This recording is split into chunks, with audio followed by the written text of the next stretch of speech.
Good morning, Team Krulak community, and welcome back to another episode of Down the Rabbit Hole on the Russia-Ukraine War.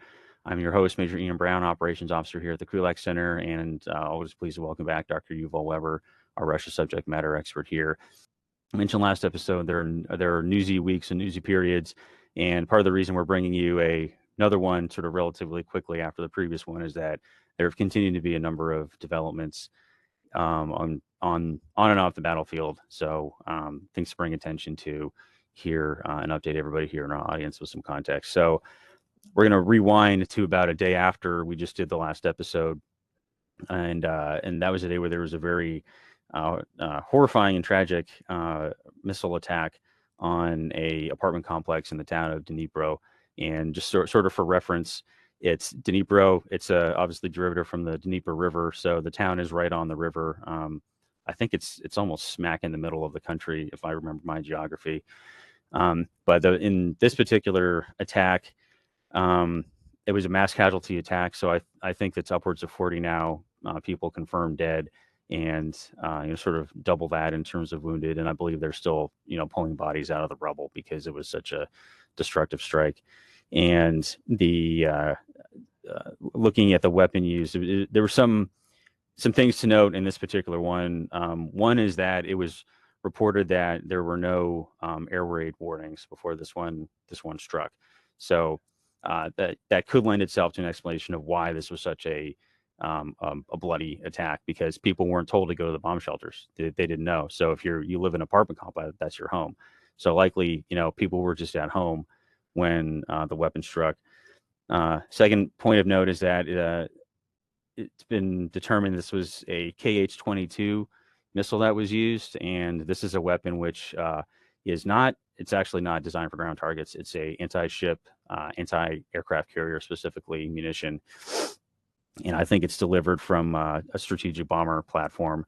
And of things to note about it is I'm speculating, but based on what I looked at in terms of how the weapon operates, it sort of flies in a low Earth orbit cruise altitude, and then does a sort of diving top-down attack to gain a lot of velocity before it actually hits the target. So you're combining the power of an explosive warhead with just sheer kinetic energy to cause a lot of damage. And you understand that if you're trying to sink an aircraft carrier, it's a big ship, so you need a big punch to try and sink that thing.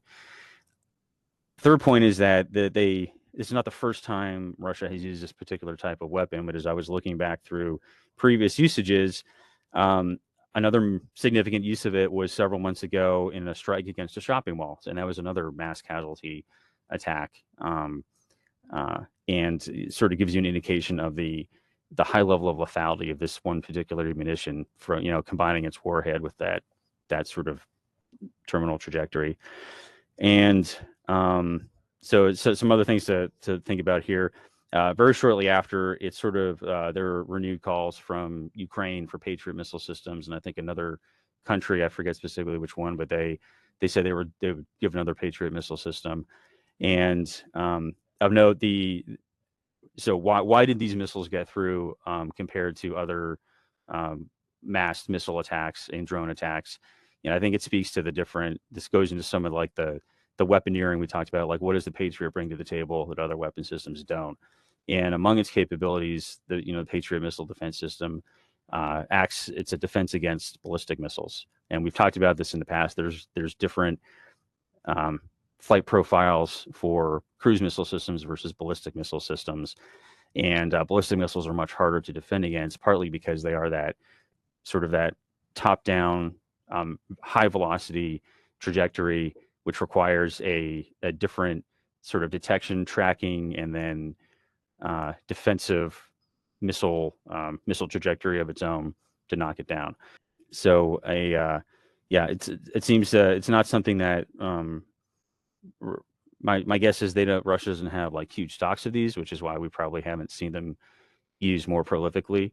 But we talked about this a couple of days ago as we were preparing for this episode, and what does it mean that they're using that this weapon has made another appearance? One data point was that as a anti-ship, anti-carrier missile, if they're expending these, Putin seems less concerned about at least a maritime NATO threat, to his own maritime forces.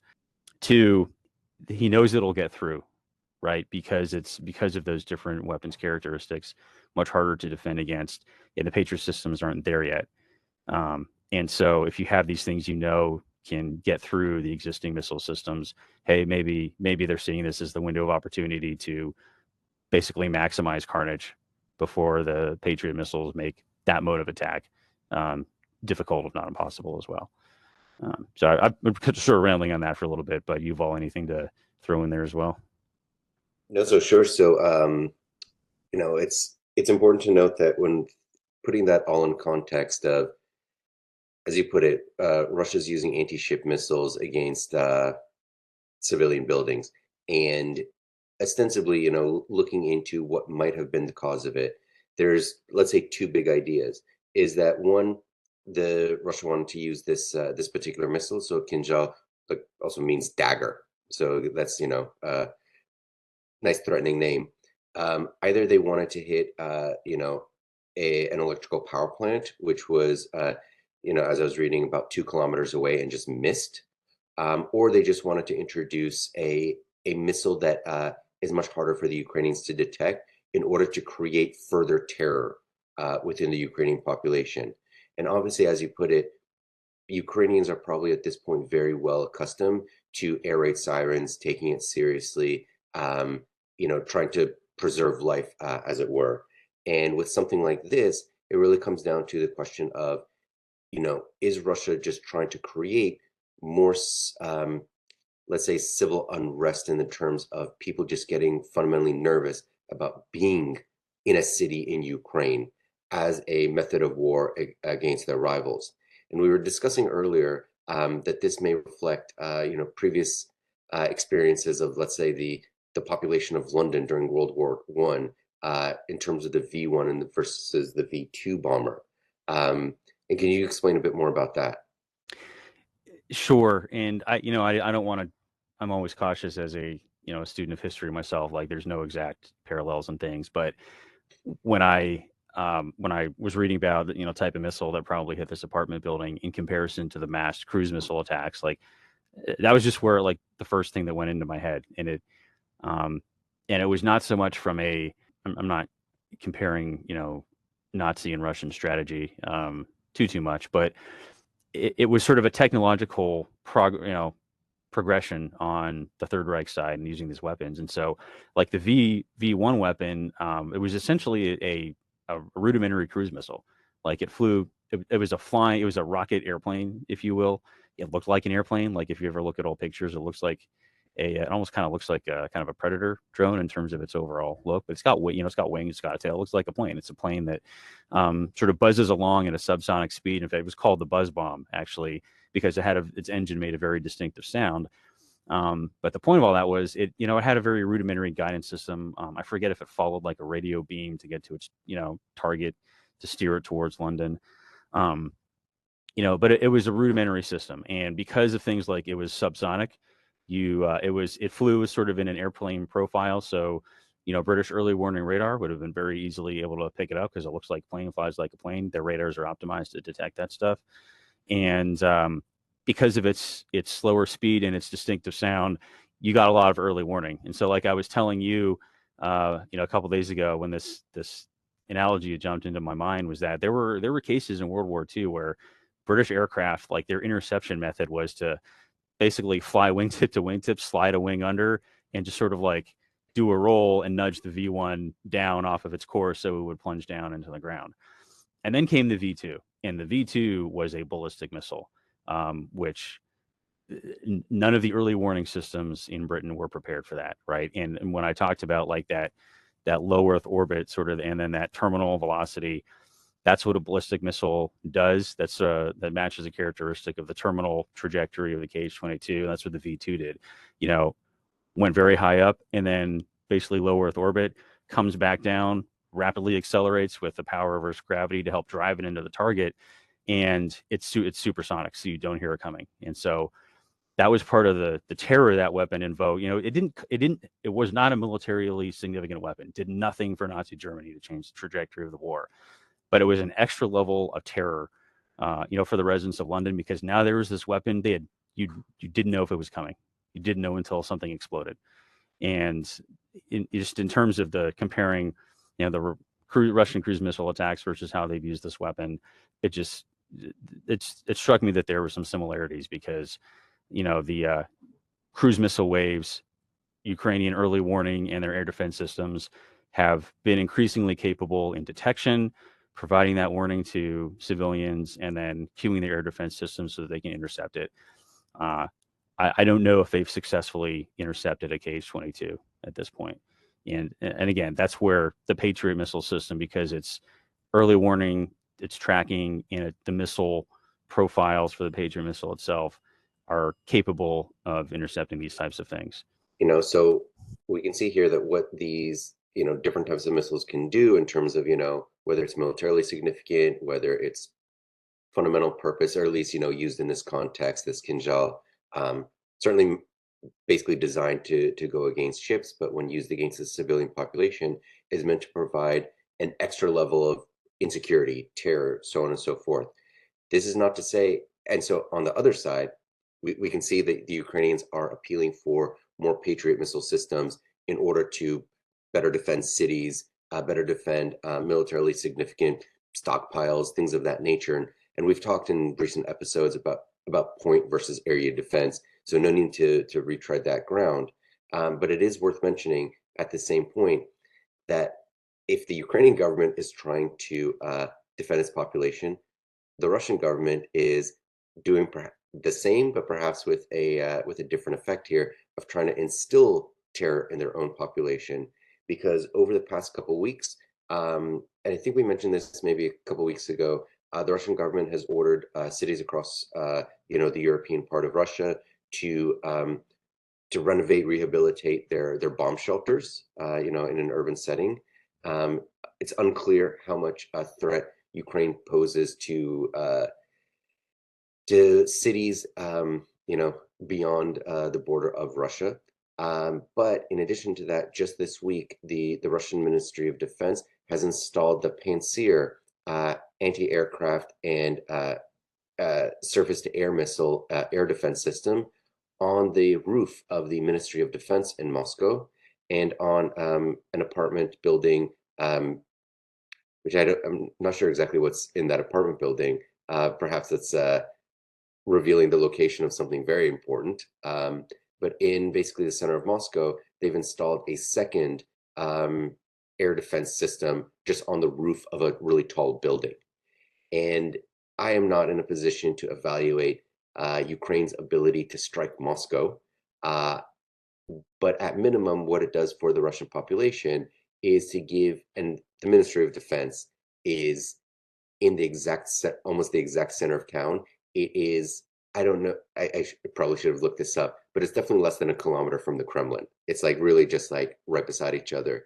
And the thing about the Ministry of Defense, it's a big, beautiful building, and it's directly across the Moscow River from Gorky Park, which is the central park of Moscow. It is used by tens of thousands of people on a daily basis. So in terms of having something that is easily visible to anyone in central Moscow, the Ministry of Defense building is really like a good location.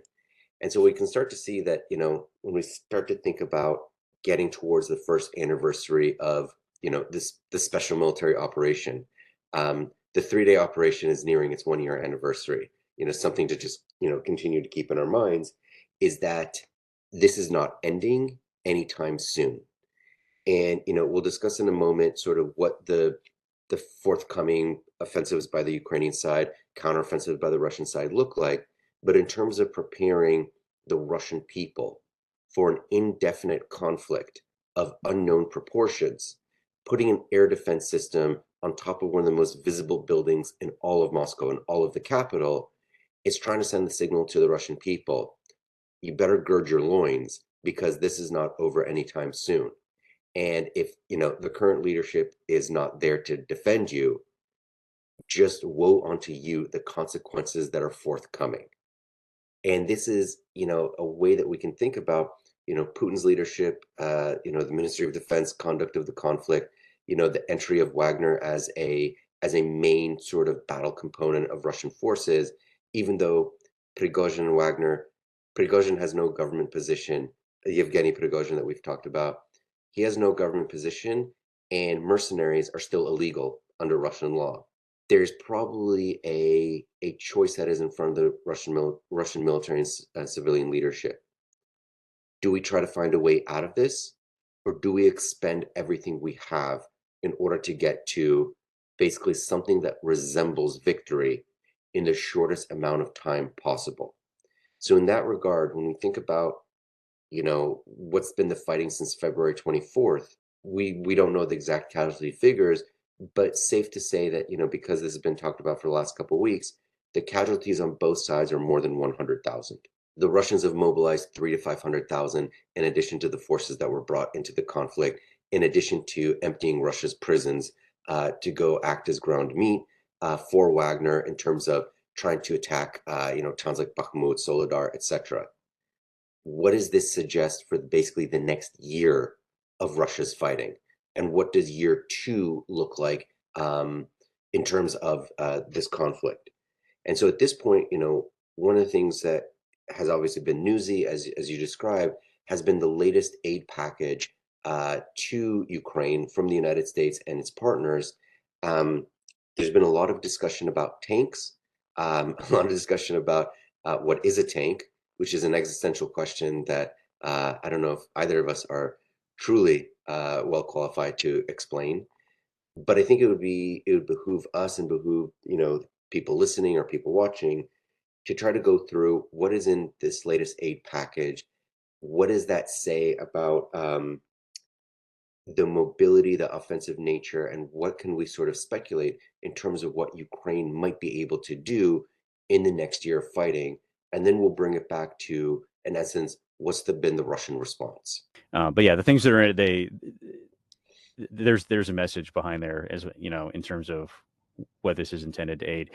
I one last thing about the Panzer though, which is it's sort of a tragicomic type thing. Which if listeners not familiar, the Panzer, it's a truck-mounted anti-aircraft missile system. Like I think it's a 6 or 8 wheel rig.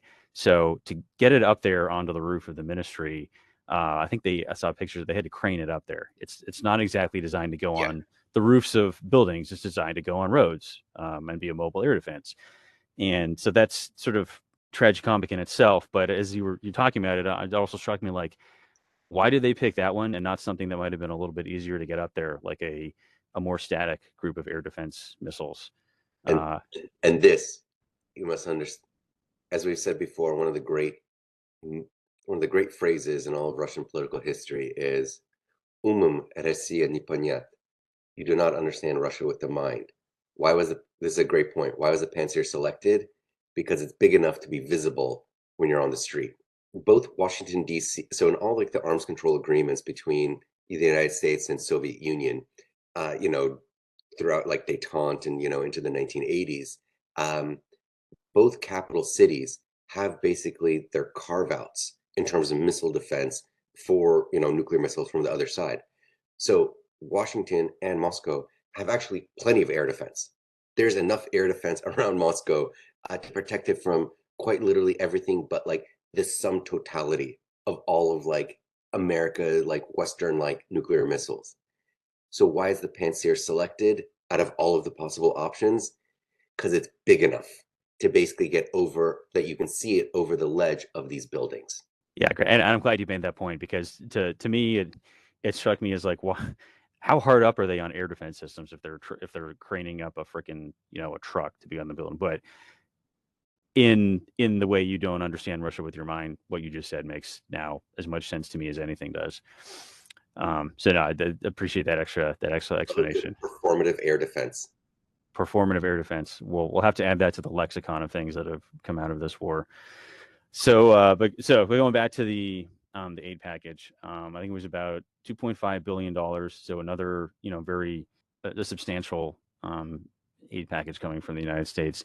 And so the things that are in it though, a couple weeks back in the last aid package, we talked about this briefly in the last episode. The Bradley infantry fighting vehicle was part of the last tranche that the U.S. had offered. This one has more Bradleys, but it's got a few other things in it. It's got almost 100 of the Stryker infantry fighting vehicles, which they're a derivative of the light armored vehicle platform, which is it's not a tracked platform like the Bradley is. It's a wheeled platform. So I think it's 8 wheels. And for those in the audience not familiar, like the Marine Corps, we actually have a variant of the light armored vehicle. It's a vehicle produced by Canada. Actually, we use a smaller version, we use the light armored vehicle version in a reconnaissance role because it's relatively fast, mobile, and it's got enough armor to sort of like keep it out of trouble while it's doing recon. It's got that Bushmaster cannon again for some firepower, but it's not an IFV per se. It's a reconnaissance vehicle. So the Stryker is based on that platform, but the Stryker it's bigger. It is an IFV. It can carry troops, but it also has a number of different variants that include different types of firepower. And I looked up the variants. They go all the way from sort of like your baseline vanilla, it's a piece of armor to get troops close to the battlefield, to different variants that do have Bushmaster chain gun on it. There's a variant that's got 120 millimeter mortar on it for indirect fire support. And then a handful of other variants, basically sort of swapping out what's on the top of the vehicle. All the way from medium and heavy machine guns to command and control variants. But bunch of those, and then on top of that, several dozen mine resistant ambush protectant vehicles, which anyone who remembers not that long ago in Iraq and Afghanistan, that was specifically an armored people mover designed to be resistant to IED attacks. So it has a special V-shaped hull that helps direct the blast for IEDs out and away from the vehicle rather than straight up and through into the passenger compartment. On top of that, about 350 Humvees. So, a light utility vehicle. You can also mount different weapon systems on those as well. A whole bunch of artillery of different calibers, Avenger air defense systems, and assortments of small, medium and small arm rounds, basically to roll this all out. And then a note as well to the artillery support being provided. Separate, or a couple of days, I think, before this package was announced, was a different story that the U.S. was pulling out large number of artillery shells that had been stocked in Israel, for, I sort of said before we started, for a rainy day, right? But preposition stash in case of more disturbances in the Middle East. But apparently that rainy day is looked at as less likely or less urgent than moving those shells, which Ukraine has always been asking for more artillery ammunition because they go through it pretty at a very high rate of usage. All of that said, we talked about this before I started recording, but to me this is an offensive package. Like previous packages were, defense of different kinds, whether it was air defense, different artillery systems to sort of help, stabilize the lines. There's HIMARS systems to, reach out and cause problems behind the Russian front lines in terms of their, personnel concentrations, their logistics, all that stuff. This is very offensively oriented. These are things. This is firepower and mobility designed to move forward. So this ties into a theme we've touched on last couple episodes, as well as going back into the late part of last year. Is both sides, they're preparing for their next offensive, and on the Ukrainian side, in terms of what is being donated to them, it's pretty clear this is going to be part of that offensive in some shape. So in that regard, part of trying to understand, like, the content of this aid package and as following up all the previous ones. So when we think about, infantry fighting vehicles, and the current debate right now is about tanks, things that are both identify as tanks and are recognized as tanks. And I just wanted to pull up. There's a Finnish sort of. I'm trying to get my words out here. A Finnish security researcher named Mina Olander, who's basically on the beat on basically following the German position on arms exports. And obviously, there has been a change um, in the German defense leadership. The previous Minister of Defense recently resigned. A new person has been put in, and the question of the day has been whether Germany is going to send any of its own Leopard tanks versus Abram tanks. And previously, the German government position had been they're not going to send their own Leopard tanks unless the United States provides its Abrams tank. So one question I'll have for you in just a minute is to try to think about what are the differences between those weapon systems, but we also, and whether the Germans are going to permit the tanks that they have previously sold to other countries to be permitted to be re-exported to a third party. And the reason that's important is that ultimately it's the Chancellor of Germany who makes the decision on whether these things get exported or not, or transferred or not. And it's the Minister of the Economy who actually signs the export licenses. So it's not just the defense minister making a decision and that's what happens. So we have real-time reporting because Oscar Pistorius, not Oscar Pistorius, Oscar Pistorius, I think, was that South African guy who killed his girlfriend. Boris Pistorius, who's the new defense minister, just had a press conference and made a number of comments, so in real time. He said, and I'll be paraphrasing here, and from Mina Olander, he said that no decision has been made yet on the Leopard tanks, but he hinted that the decision may be made in the coming days or weeks, and the German Ministry of Defense is preparing by starting to inquire into potentially available numbers of tanks in Germany. There was no comment on whether Germany would give the export license or not to others willing to deliver Leopards. According to Pistorius, it has been discussed but not decided, and that the inventory will be both of Bundeswehr, the German military, and industry availability. Pistorius said that Germany will start preparing for speedy delivery for the case that a positive decision will be made. And here's something that's even very newsy, Germany will not stop allies from starting to train Ukrainian soldiers on the Leopards. He said, and what Olander concludes with is saying that Pistorius hinted at, she says, almost said, that the Ministry of Defense is preparing for, quote, a day that will come regarding a decision on the delivery, but then corrected himself to, quote, possibly might come. So we can start to see that in the course of how the quantity and quality of arms and supporting systems that go to Ukraine, a large part of this depends on bullying Germany into going along with what effectively Poland and and other countries of East and Central Europe want, and what the United States is also willing to support.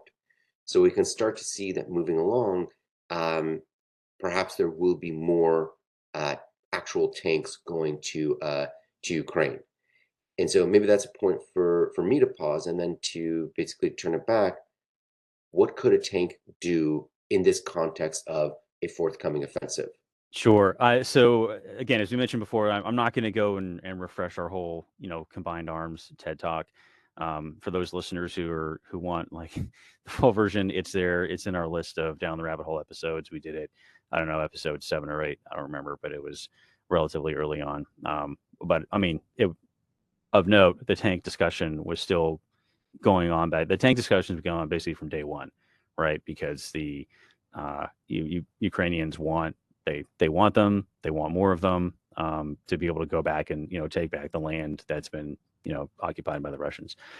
But sort of the whole concept of combined arms again is you're using different capabilities in a mutually supporting fashion to create a complex problem for your adversaries, so that if they take a measure to offset one, they ideally expose themselves to others. And the concept of combined arms, it kind of depends on what arms you have, during that point in history.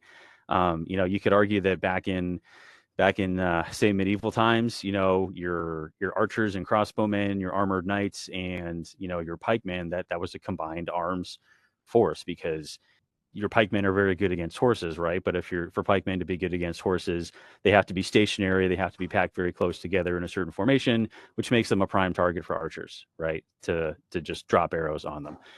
Conversely, if they are more dispersed so that they're not exposed to archers, well, now you've mitigated the whole use of pikemen, which is a tight formation of really sharp things that horses won't go into. So you can send your armored knights in there and go raise havoc on a dispersed formation. I mean, fast forward to today, the combined arms concept is the same. You have multiple things like, sort of the modern conventional vision of that is you have, infantry, artillery, and some form of armored mobile firepower.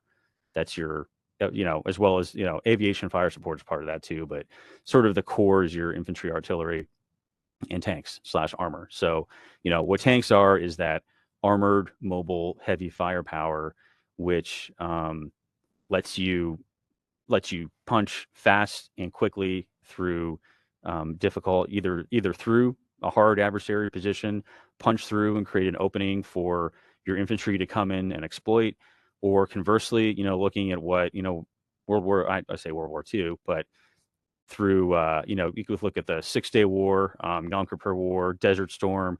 You can also use those tanks as a mobile force to get around a prepared enemy position, and now you have these giant, heavily armored, lots of firepower boxes of death running around in your rear areas, which are usually less well defended. That's where your logistics is. That's where your supply lines are.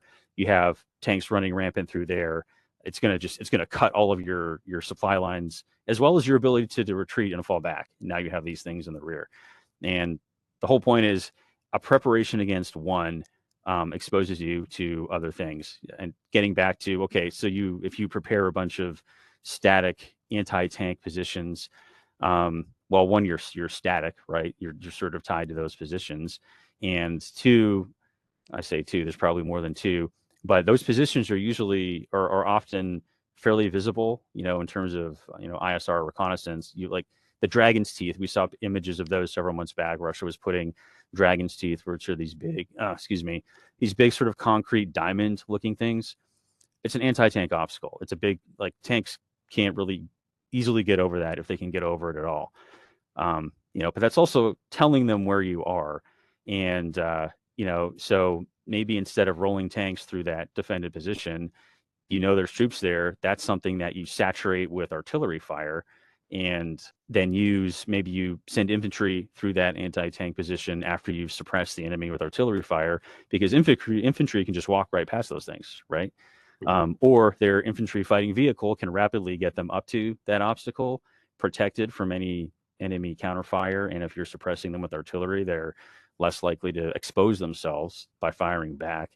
And then your infantry dismount, go in, and clear out that enemy force that's entrenched there after they've been suppressed by artillery fire. And point is, all of these things used in concert, focusing your defense against one potentially exposes you against others. So you want to have multiple arms available to you to put that dilemma on your adversary.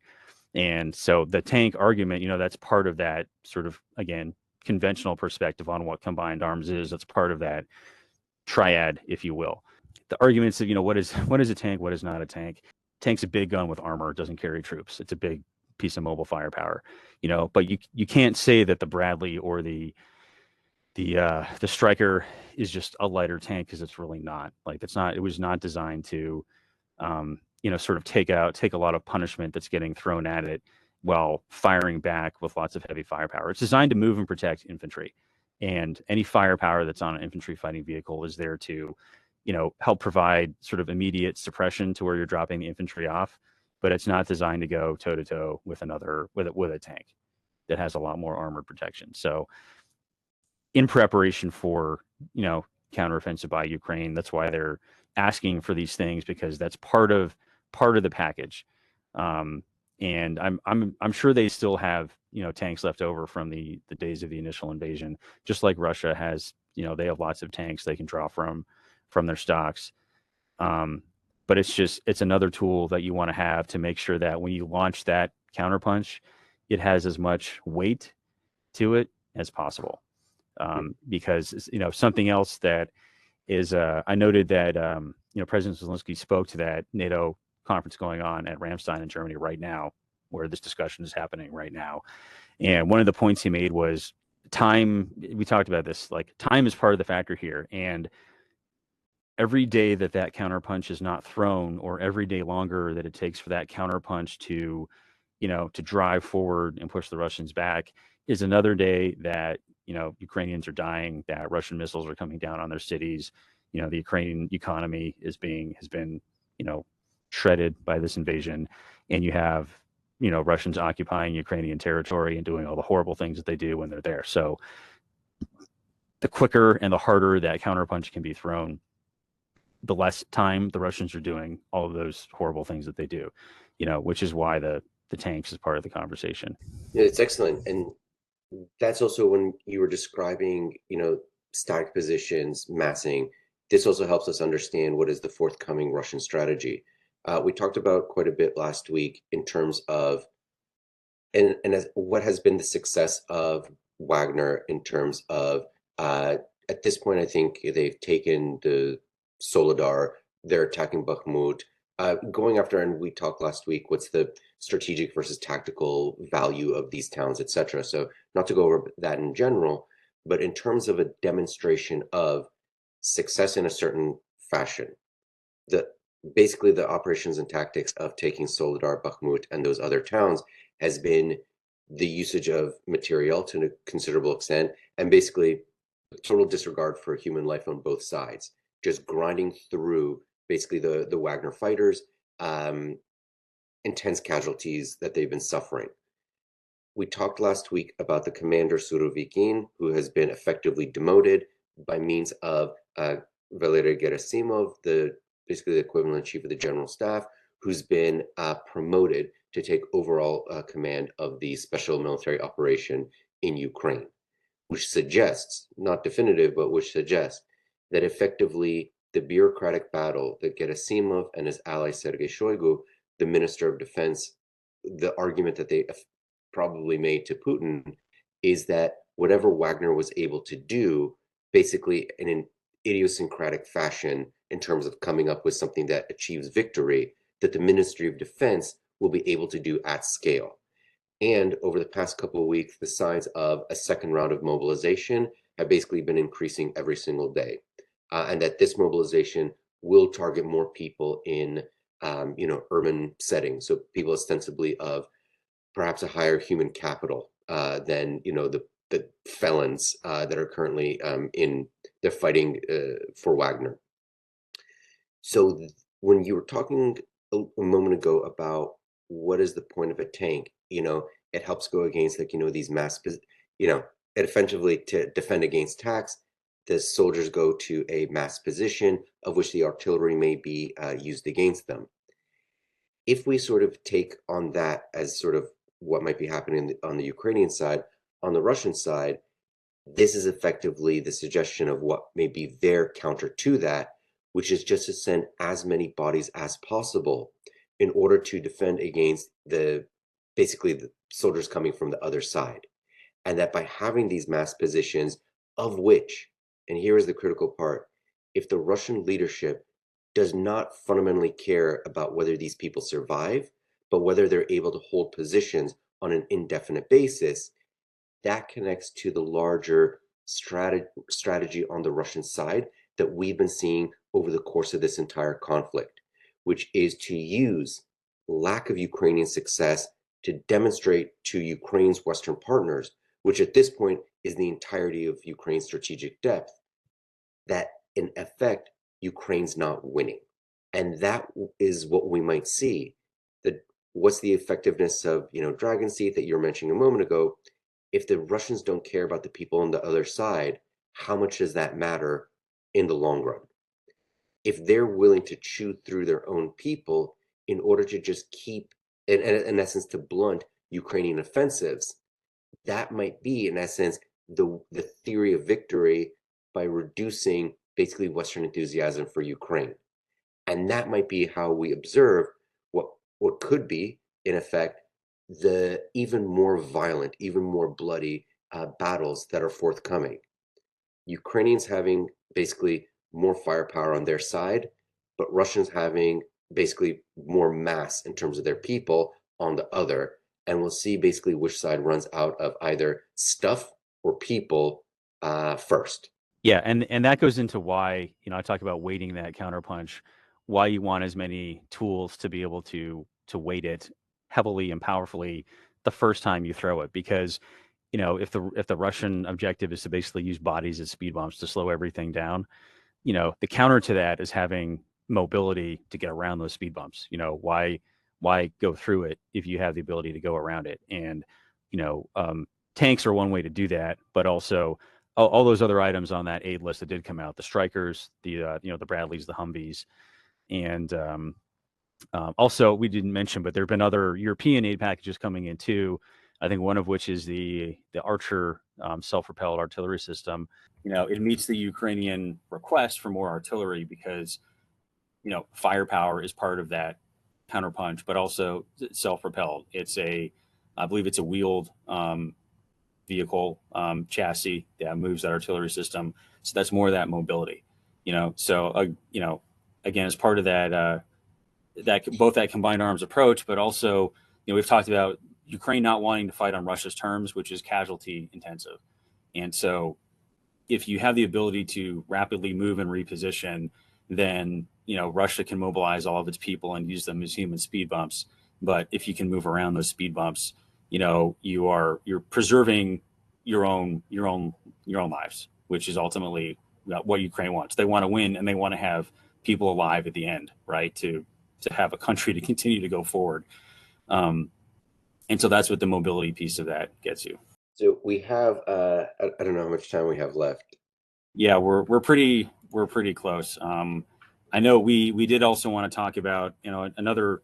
It's been a hellish week for Ukrainians in different places, but there was also the helicopter crash that killed the Ukrainian Minister of the Interior as well as part of his staff.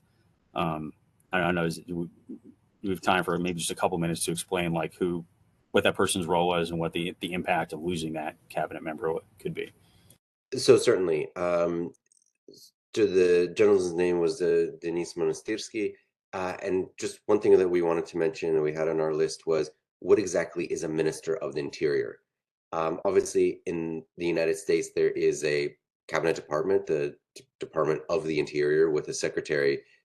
In the US, the word interior refers to control of public lands, natural resources, national parks, things of that nature. This has nothing to do with Minister of the Interior in a broader European context. In a broader European context, the Minister of the Interior is the person responsible for effectively internal stability, law enforcement being chief among them.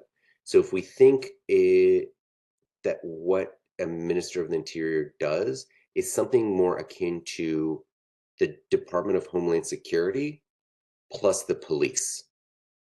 And in that regard, there are different, there's a judicial branches in European countries are organized on a different level. So there is, a prosecutor general, procurator.